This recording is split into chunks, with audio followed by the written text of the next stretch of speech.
அனைவருக்கும் வணக்கம். நான் ஜோதிடர் தமிழரசன் பேசுகிறேன். இந்த சேனல் ஃபஸ்ட் டைம் பார்க்குறவங்களா இருந்தீங்கன்னா சப்ஸ்கிரைப் பண்ணிக்கோங்க, பெல் பட்டனை கிளிக் பண்ணிக்கோங்க, ஆளுங்கிற ஆப்ஷன் இருக்கும், அதையும் சூஸ் பண்ணிக்கோங்க. அப்போ தான் நாங்கள் போடுற பதிவுகள் எல்லாமே உங்களை வந்து சேரும். இன்றைக்கி நம்ம இந்த பதிவில் பார்க்க போகிற தலைப்பு நட்சத்திர பலன்கள். நட்சத்திர பலன்கள் பற்றி தான் நம்ம இந்த பதிவில் பார்க்க போகிறோம்.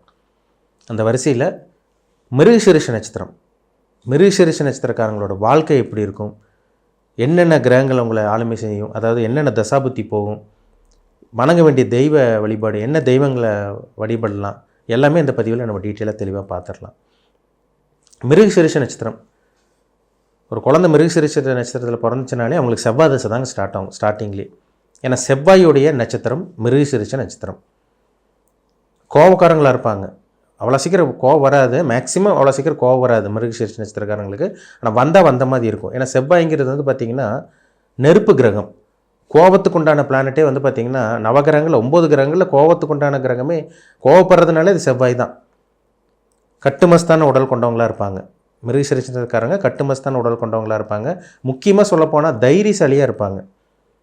ஒரு தைரியசாலியாக சொல்லிடலாம். மிருகசீரிஷ நட்சத்திரனால ஒரு தைரியம் கொண்டவங்களாக இருப்பாங்க.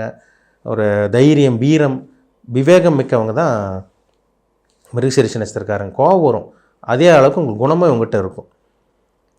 மிருகசீரிஷம்னாலே பாருங்கள், அது செவ்வாயோடைய நட்சத்திரமாக இருக்கிறதுனால ஒரு விஷயத்தை நினச்சாலே அதை வந்து அவங்க சாதிச்சே தீரணும், உடனே இப்போவே பண்ணியாகணும், அப்புறம்லாம் தள்ளி போடக்கூடாது, இப்போவே இது நடந்தே ஆகணுங்கிற மாதிரி நினைக்கக்கூடிய நட்சத்திரம் தான் இந்த மிருகசீரிஷ நட்சத்திரம். ஒரு சில பேர் மிருகசீரிஷ நட்சத்திரக்காரங்களால் பார்த்தா, ஒரு சில பேர் இவங்கள பார்த்தா அடுத்தவங்களுக்கு பயம் வந்துடும். ஏன்னா இவங்களோட தோற்றம், இவங்களோட பேச்சு, ஒரு சில பேரில் பாருங்கள் இந்த மீசையை முறுக்கிறது, இந்த கட்டுமஸ்தான உடம்பு வச்சுருக்கவங்களாம் பாருங்கள் மிருகசீரிஷ நட்சத்திரக்காரங்களாக இருப்பாங்க. ஆனால் செவ்வாயோட குணம் கண்டிப்பாக அவங்ககிட்ட இருக்கும். ஏன்னா போர் கிரகம் செவ்வாய், பிடிவாதத்துக்கு உண்டான பிளானட்டும் செவ்வாய் தான்.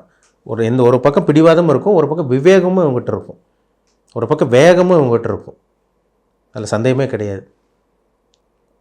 இது வந்து மிருகசீரிஷ நட்சத்திரம் வந்து பார்த்திங்கன்னா உங்களுக்கு ரிஷபராசியில் இருக்கும், மிதுன ராசியில் இருக்கும். இங்கே ஒரு 2 பாதம் இருக்கும், அங்கே ஒரு 2 பாதங்கள் வரும். அப்போ இந்த மிருகசீரிஷ நட்சத்திரக்காரங்களுக்கு பிறக்கும் போதே வந்து பார்த்திங்கன்னா செவ்வாய் தசை வரும். ஒரு சில பேர் சின்ன வயசுலேருந்தே பாருங்கள் கஷ்டப்படுவாங்க. சின்ன வயசுலேருந்து வறுமை அவங்கள வாட்டி வதச்செடுக்கும். பிறக்கும்போது மிருகசீரிஷ நட்சத்திரக்காரங்க பாருங்கள், ஒரு சில பேர் பிறந்ததுலேருந்தே பணக்காரங்களாக இருப்பாங்க. மேக்ஸிமம் பார்த்திங்கன்னா பிறந்ததுக்கப்புறம் தான் அவங்களோட வாழ்க்கை மாறுது. பிறந்ததுலேருந்து வறுமை, கஷ்டம் எல்லாத்தையும் அவங்க பார்த்துட்டு அதுக்கப்புறம் வந்து 2வது வரக்கூடிய இந்த ராகு திசை ஒரு சில பேருக்கு வந்து பார்த்திங்கன்னா வாழ்க்கையை மாற்றத்தை ஏற்படுத்தி கொடுத்துரும். ஏன்னா ராகு 18 வருஷம் தசை நடத்தும். ஏன்னா ராகு வந்து பாருங்கள் 2வது வரக்கூடிய ராகு திசை, மிருகசீரிஷ நட்சத்திரம் பாருங்கள் 2வது வரக்கூடிய ராகு திசை பிறந்த ஊர்லேருந்து, ஒரு சில மிருகசீரிஷ நட்சத்திரக்காரங்க பாருங்கள் ஒரு ஊரில் பிறந்திருப்பாங்க, அந்த ஊரில் இல்லாமல் வேறு ஊரில் தான் போய் செட்டில் ஆகிருப்பாங்க. இதெல்லாம் ஆட்டோமேட்டிக்காக நடக்கும், எல்லாத்துக்கும் கிடையாது. அது வந்து என்ன லக்னத்தில் பிறந்திருக்காங்க, நட்சத்திரத்துக்கு நம்ம பார்க்குறோம், என்ன லக்னத்தில் பிறந்திருக்காங்க, என்ன தசாபுத்தி போகுது, தசாநாதன் புத்திநாதன் வந்து சுபகிரகங்களோட தொடர்பு இருக்கா, அதுக்கு தகுந்த மாதிரி சில விஷயங்கள் மாறுபடும். ஆனால் பொதுவாக நம்ம மிருகசீரிஷ நட்சத்திரக்காரங்களுக்கு வந்து பாருங்கள் பிறக்கும் போது வந்து பிறந்த ஊரில் விட்டு வெளியூர் வெளிநாட்டில் போய் வெளி மாநிலம் போய் செட்டில் ஆகிற மாதிரி தான் வரும். உள்ளூரில் இருக்கிறது ரொம்ப கம்மி. இப்போ இந்த நட்சத்திரக்காரங்களுக்கு 2வது வரக்கூடிய ராகு திசை, வெளியூர் வெளிநாடு போகிறது, வெளிநாட்டில் போய் செட்டில் ஆகிறது, அங்கே போய் படிக்கிறது, இதெல்லாம் அந்த ராகு திசையில் நடக்கும். ஒரு சில பேர் ராகு திசையிலே தேவையில்லாத பழக்க வழக்கங்கள், இந்த 15-20 வயசுக்கு மேலே கெட்டு போயிடுறாங்க பார்த்தீங்களா, அவங்களுக்கெல்லாம் இந்த ராகு திசை நடக்கும். ராகு சனியோடைய செவ்வாயோட தொடர்பில் இருக்கவங்க சின்ன வயசில் கெட்டு போயிடுவாங்க, பிஞ்சிலே பழுத்துருன்னு சொல்கிறாங்க பார்த்தீங்களா, அது அந்த ராகு திசையில் நடக்கும். இது ராகு நல்ல கிரகத்தோட சேர்க்கையில் இருந்துச்சுன்னா கண்டிப்பாக ராகு வந்து ராஜயோகத்தை செய்யும். இவங்களுக்கு முக்கியமாக வரக்கூடிய தசை குரு தசை, அதாவது 25 வயசுக்கு மேலே நடக்கும் குரு தசை வரும். அந்த குரு தசை தாங்க ஒரு முக்கியமான பீரியட்னு சொல்லலாம். அந்த குரு வந்து லக்னத்துக்கு அவயோகராக இருக்கக்கூடாது. இப்போ நீங்கள் வந்து துலாம் லக்னத்தில் பிறந்திருக்கீங்க அல்லது ரிஷப லக்னத்தில் பிறந்தவங்களாக இருந்தீங்கன்னா மிருகசீரிஷ நட்சத்திரம், இதே நீங்கள் ரிஷப லக்னம் துலாம் லக்னத்தில் பிறந்தவங்களுக்கு அந்த குரு திசை 6 மற்றும் 8ஆம் அதிபதியாக வந்துடுவார். அப்போ அந்த குரு வந்து பெரிய யோகத்தை செய்ய மாட்டார், குரு வந்து கஷ்டத்தை தான் கொடுப்பார் அந்த டைமில் 16 வருஷம். இதே நீங்கள் வந்து மீன லக்னம், மேஷ லக்னம், கடக லக்னம், சிம்ம லக்னத்தில் பிறந்தவங்க, விருச்சக லக்னம், தனுசு லக்னத்துலலாம் பிறந்தவங்களுக்கெல்லாம் பாருங்கள் குரு திசை அருமையாக இருக்கும். குரு திசை வந்தவுடனே பாருங்கள் அந்த 3வது வரக்கூடிய திசை 25 வயசுக்கு மேலே பாருங்கள் நல்ல ஒரு வேலை கிடச்சி நல்லா செட்டில் ஆகி லைஃப்பில் நல்ல ஒரு இடத்துல தான் இருப்பாங்க, கவர்மெண்ட் ஜாபில் இருப்பாங்க, இவங்களுக்கு கீழே பாருங்கள், இவங்க ஒரு 25-30 வயசு தான் இருப்பாங்க. அவங்க 40-45 வயசுக்கு வந்து இவங்களுக்கு கீழே வேலை பார்த்துட்டு இருப்பாங்க. அந்த மாதிரி ஒரு விஷயத்த குரு தசை கொடுக்கும். என்ன காரணம்னா, குரு வந்து பூமியோட பெரிய கிரகம், நல்ல ஒரு கிரகம். இவங்க குரு மாதிரி, இவங்க சொன்னால் அடுத்தவங்க கரெக்டாக கேட்பாங்க. நல்லபடியாக அந்த குரு தசை கொண்டு போகும். அதாவது நான் சொன்ன லக்னங்களுக்கு பிறந்தவங்களுக்கு. துலாம் லக்னத்துக்கும் ரிஷப லக்னத்துக்கும் குரு வந்து சனியோடையோ ராகுவோடையோ சேர்ந்தால் அந்த 16 வருஷம் வாழ்க்கையை பால் பண்ணிடும். 16 வருஷம் வாழ்க்கை வீண் பண்ணிடும். லைஃப் நல்லா இருக்காதுங்க. கடன், நோய் பிரச்சனை, வம்பு வழக்கு பிரச்சனை, விபத்து சந்திக்கிறது, ஊரை விட்டு கடன் வச்சு ஊரை விட்டு ஓடி போகிறது, இதெல்லாமே இந்த குரு திசையில் நடக்கும். அதாவது துலாம் லக்னக்காரங்களுக்கும் ரிஷப லக்னக்காரங்களுக்கும் குரு வந்து சனியோடையோ ராகுவோடையோ செவ்வாயோட சேரக்கூடாது. ரொம்ப முக்கியம். அடுத்து சனி திசை வருங்க. மிருகசீரிஷ நட்சத்திரக்காரங்களுக்கு பிறக்கும்போது வந்து பார்த்திங்கன்னா செவ்வாய் திசை முடிஞ்சு, ராகு முடிஞ்சு, குரு முடிஞ்சு, சனி திசை 4வதாக வரக்கூடிய சனி திசை 19 வருஷம் சனி திசை நடக்கும்.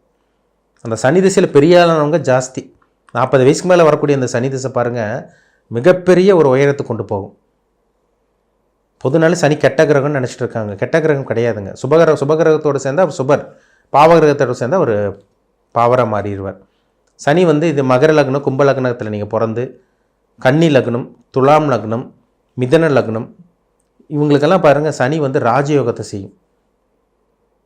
இது சனி வந்து 3, 6, 10ஆம் இடத்தை விட 11ஆம் இடத்துல இருக்க சனி நல்லது. 3, 6, 11ஆம் இடத்துலேருந்து சுபரோட சேர்க்கை, குருவோட தொடர்பு, சுக்கிரனோட தொடர்பு இப்படியெல்லாம் இருந்துச்சுன்னா, வளர்பிறை சந்திரனோட பார்வை சேர்க்கை இருந்துச்சுன்னா, சனி வந்து 19 வருஷம் சனி திசை 50 வயசுக்கு மேலே, அந்த 40 கிட்டத்தட்ட ஒரு 40 வயசுக்கு மேலே இந்த சனி திசை வந்து பெரிய ராஜயோக ஒரு திசைன்னு சொல்லிடலாம். ஒரு அருமையான ஒரு விஷயத்தை அவங்க வாழ்க்கையில் பார்ப்பாங்க. நிறைய ஒரு ஆடம்பரமான ஒரு சொகுசு வாழ்க்கை, நிறைய பொருட்கள் வாங்குறது, நிறைய ஊருக்கு போகிறது, சுற்றி பார்க்குறது, வேலையாட்கள், இவங்களுக்கே வேலையாட்கள் நிறைய பேர் இருக்கிறது, இதெல்லாமே இந்த சனி திசையில் நடக்கும். சனி நல்லா இருக்கணும், நான் சொன்ன மாதிரி நல்லா இருக்கணும். கடக சிம்ம லக்னக்காரங்களாக இருந்தீங்கன்னா, நீங்கள் மிருகசீரிஷ நட்சத்திரத்தில் பிறந்து கடக லக்னம் சிம்ம லக்னத்தில் பிறந்தவங்களுக்கு சனி திசை கண்டிப்பாக வேலை செய்யாது. அப்படியே அவர் வேலை செய்கிற மாதிரி இருந்துச்சுன்னா அவர் வந்து மறைமுகமாக கெட்டு போகணும். 3, 6, 11ஆம் இடம் இந்த மாதிரி இருந்து சுபகிரகத்தோட சேர்க்கை இருந்தால் சனி வந்து நல்லது பண்ணிட்டு போயிடுவார். பொதுவாகவே கடக சிம்ம லக்னக்காரங்களுக்கு சனி நல்லது பண்ணுறது கிடையாதுங்க, அதுதான் உண்மை. இப்படி தான் உங்களோட வாழ்க்கை போகும். மிருகசீரிஷ நட்சத்திரக்காரங்க வணங்க வேண்டிய தெய்வம் என்னன்னு கேட்குறீங்க. நீங்கள் வந்து செவ்வாயுடைய நட்சத்திரத்தில் பிறந்தனால முருகர் வழிபாடு உங்களுக்கு சிறப்பான ஒரு பலனை கொடுக்கும். மெயினாக முருகரை பிடிச்சிக்குங்க, முருகர் வழிபாடு பண்ணுங்கள். வைத்தீஸ்வரன் கோயில் எங்கே இருக்குது? கும்பகோணத்துக்கிட்ட இருக்குது. வைத்தீஸ்வரன் கோயில் வருஷத்துக்கு ஒரு தடவை போயிட்டு வர்றது நல்லது. செவ்வாய் வந்து அதிதேவதை வந்து பார்த்திங்கன்னா முருகர் தான். முருகர் வழிபாடு நீங்கள் வாரம் நீங்கள் செவ்வாய்க்கிழமை பண்ணுறது சிறப்பான ஒரு பலனை கொடுக்குங்கிறதுல சந்தேகமே கிடையாது. எல்லா மிருகசீரிஷ நட்சத்திரக்காரங்களுக்கும் ஒரு நல்ல ரிசல்ட் கொடுக்கும். முருகர் வழிபாடு, வைத்தீஸ்வரன் கோயில், அதாவது கும்பகோணத்தில் வைத்தீஸ்வரன் கோயில் இருக்கும், அங்கே நீங்கள் வருஷத்துக்கு ஒரு தடவை போய் வழிபாடு பண்ணுறது நல்ல ஒரு மாற்றத்தை கொடுக்கும். லைஃப்பில் நிறைய சேஞ்சஸ் கிடைக்கும். தெய்வ வழிபாடுங்கிறது என்ன? நம்ம நெகட்டிவ்லேருந்து பாசிட்டிவாக நம்ம மாறுறது. நெகட்டிவ்லேருந்து நம்ம ப்ரொடெக்ஷன் பண்ணுறதுக்கு தான் நம்ம தெய்வ வழிபாடு பண்ணுறோம். மற்றபடி நம்ம விதியை மாற்றுறது கிடையாது. சரிங்களா? அதாவது தெய்வ வழிபாடுங்கிறது வந்து பார்த்திங்கன்னா, அந்த தெய்வம், அந்த நட்சத்திரக்காரங்களுக்கு பிறந்தவங்களுக்கு ஒரு சில தெய்வங்கள் இருக்கும். அந்த தெய்வத்தை நம்ம கெட்டியாக பிடிச்சிட்டோன்னா அது ஒரு சில மாற்றங்களுக்கு, நம்ம வாழ்க்கையில் சில மாற்றங்கள் நடக்கும், சில பாசிட்டிவ் வைப்ரேஷன் கொடுக்கும், நல்லது நடக்கிறதுக்கு சில உறுதுணையாக இருக்கும்னு சொல்லிடலாம். அதனால் முருகர் வழிபாடு ரெகுலராக பண்ணிக்கோங்க. செவ்வாய்க்கிழமை பண்ணுறது ரொம்ப விசேஷமாக இருக்கும். எல்லா மிருகசீரிஷ நட்சத்திரக்காரங்களும் அது பண்ணுறது ஒரு சிறப்பான பலனை கொடுக்குங்கிறதுல சந்தேகமே கிடையாது. உங்கள் தனிப்பட்ட ஜாதகத்தில் என்ன தசாபுத்தி போகுதுன்னு பாருங்கள், ரொம்ப முக்கியம். என்னதான் நீங்கள் கோபக்காரங்களாக இருந்தாலும் பிடிவாதக்காரங்களாக இருந்தாலும் ஒரு சில குணமும் உங்கள்கிட்ட இருக்கும், நல்ல குணங்களும் இருக்கும். ஏன்னா நீங்கள் ரிஷப ராசிலையும் மிதுன ராசியில் தான் பிறந்திருப்பீங்க. அது சுபருடைய ராசிங்கிறனால அது சில விஷயங்கள், பாசிட்டிவான விஷயங்கள் கண்டிப்பாக கொடுக்கும். ஆனால் தனிப்பட்ட ஜாதகத்தில் என்ன தசாபுத்தி போகுதுன்னு பாருங்கள், ரொம்ப முக்கியம். ஒரு தனிமனிதனுடைய ஜாதகம் தான் ரொம்ப முக்கியம். என்ன வயசில் இருக்கீங்க, என்ன தசாபுத்தி போகுது, உங்கள் ஏஜ் என்னென்ன விஷயங்கள் நடக்கும், எந்த விஷயத்தில் கேர்ஃபுல்லாக இருக்கணும், என்ன பண்ணலாம், என்ன பண்ணக்கூடாது, இது ஜாதகத்தை பார்த்தா தான் நம்ம துல்லியமாக சொல்ல முடியும். என்ன தொழில் பண்ணலாம், என்ன பிஸ்னஸ் பண்ணலாம், என்ன வியாபாரம் பண்ணலாம், அரசாங்க வேலை கிடைக்குமா கிடைக்காதா, எப்போ கல்யாணம் ஆகும், எப்போ நீங்கள் செட்டில் ஆவீங்க, எப்போ புத்திர பாக்கியம் கிடைக்கும், எல்லாமே அக்யூரேட்டாக நம்ம ஜாதகத்தை பார்த்தா தான் துல்லியமாக தெரிஞ்சுக்க முடியும். உங்கள் பிறப்பு ஜாதகம் பார்க்க விருப்பப்பட்டீங்கன்னா கீழே இருக்க வாட்ஸ்அப் நம்பருக்கு ஜாதகத்தை அனுப்பிச்சுடுங்க, அப்பாயின்மெண்ட் வாங்கிக்கிங்க. தனிப்பட்ட ஜாதகத்தை பார்த்து டீப்பாக தெளிவாக நம்ம துல்லியமாக பார்த்து தெளிவாக தெரிஞ்சுக்குவோம்.